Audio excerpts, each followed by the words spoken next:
What's up, LEGO fam? Today we're going to take a look at LEGO Star Wars set 75399, the U-Wing Starfighter. I'm looking forward to getting this built, put together, and getting a review done. So the plan is that I'll film a speed build while I put the ship together, and then we'll do a review once it's finished, and we'll talk about the ship and the minifigs. So thank you very much for joining me. Please don't forget to like and subscribe. Let's dig in. So you're looking at LEGO Star Wars set 75399, the Rebel U-Wing Starfighter. It came with 594 pieces and 4 minifigures, and all of these minifigures are unique. So I'm really excited about that. Any set that comes with an entire unique lineup of minifigures, that is a huge win in my book. So let's go ahead and take a look real quick at the minifigures. So first up is Cassian Andor, and he's obviously the star of the Andor series. Full printing on the back and on the torso. No arm printing, just minimal leg printing. And he's got a somewhat unique blaster that he's carrying.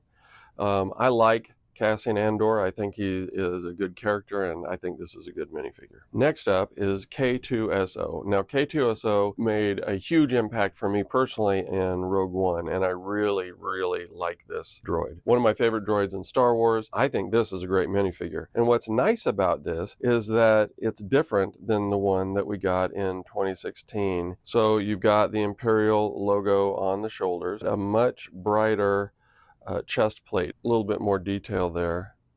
In the old minifigure, so they're very similar, but you can see the chest plates are different. And the old minifigure had marks on his head on both sides. This is Dedra Miro, and she plays a leadership role in Andor. Now, there are several cool things about this minifigure. First of all, she has this hat and hair piece. She's got a dual face print. Officer's outfit that she's wearing here, we see anytime she goes out. This is basically the coat that she wears over her uniform. The one problem with this minifigure that people have made a big deal about is the fact that she's got these black legs, the black pants, and part of her coat goes down over them, and you can see where they painted white on top of black, and it just isn't the solid white that it is on the torso. I don't love it, but it is what it is. Nothing I can do about it. This is the ISB tactical agent. He would be boots on the ground doing whatever Dedra needs him to do. He's got excellent printing on the torso, on the waist, down to his knees, and then on his feet, and also on his back. He's got a single face print, and he comes with the really nice Imperial officer hat. Next, we have the Rebel U-Wing. Now, we've had one of these before back in 2016, and they're very similar, but there are some significant differences too. The newer one is smaller, not a ton smaller, but enough so that there's less room in the cockpit, and the crew transport quarters is much smaller as well. Another big difference between the two ships is this door, for example. It opens down in the older version. It actually slides back, which is what we see in Rogue One. So there are some differences, but from a size perspective, it isn't that it's smaller from the tip of the wing to the tail of the engine. Really, it's smaller down here. This section is quite a bit smaller. That does make a difference because it's hard to get people inside of the crew compartment. Does it make it worse? No, it makes it different.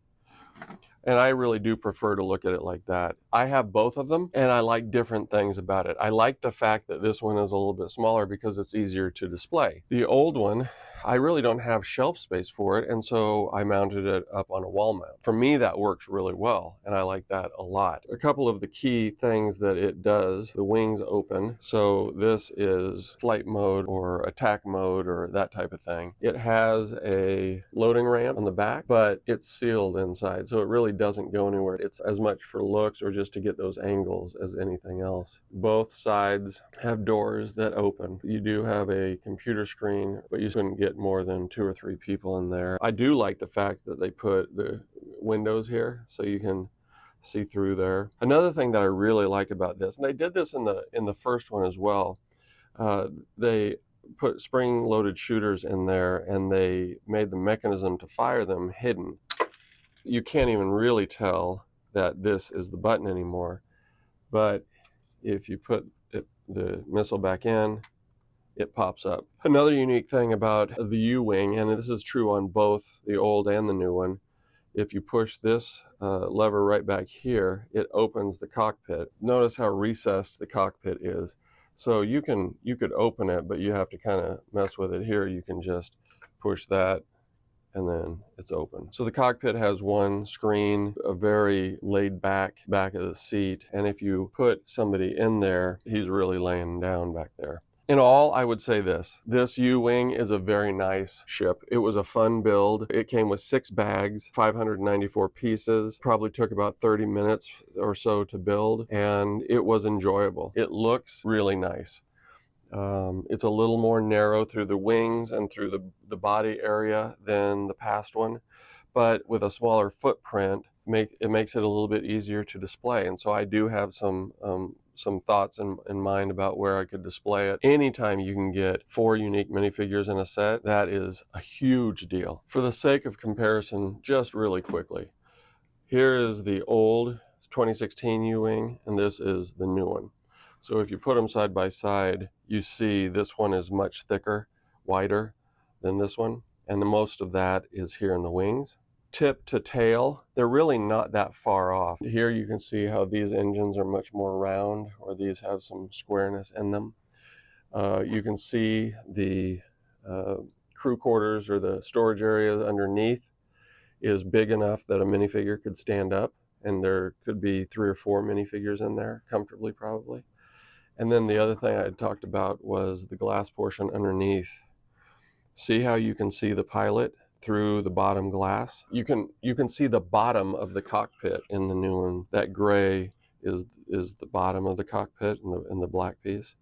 So you're not able to see up in there much at all. There's a lot more similar about these sets than there is different. All in all, I'm really happy with this set. There are a couple of things that I maybe wish were a little bit different, but I find it hard to complain about stuff like that.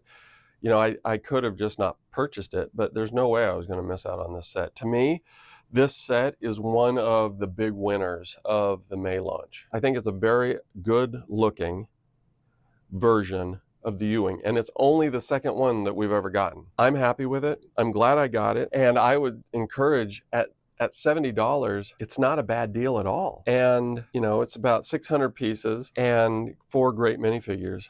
I would think, especially if you're a collector, you won't want to miss out on this. So anyway, I'm pleased with it. I hope you're pleased with this review. I hope you enjoyed it. I hope you learned something or got what you needed out of it. And if you did, please hit that like button for me. And please hit the subscribe button right here and subscribe to the channel so you don't miss any content. Those things help out a lot. Leave me comments and feedback. I want to know what you're thinking.